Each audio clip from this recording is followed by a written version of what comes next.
اعوذ باللہ من الشیطان الرجیم بسم اللہ الرحمن الرحیم۔ السلام علیکم پیارے بچوں، امید ہے آپ سب خیریت سے ہوں گے۔ پیارے بچوں، آج ہم ناظرہ قرآن میں سے سورۃ الفلق پڑھیں گے اور اس کو یاد کریں گے۔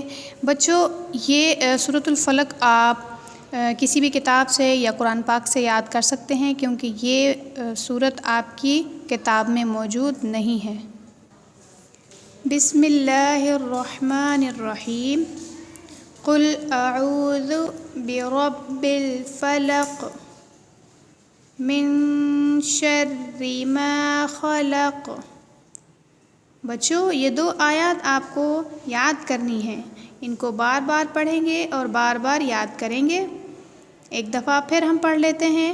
قل اعوذ برب الفلق من شر ما خلق۔ اس کو بار بار پڑھیں، بار بار یاد کریں اور اپنی آڈیو ہمیں ریکارڈ کر کے سینڈ کریں۔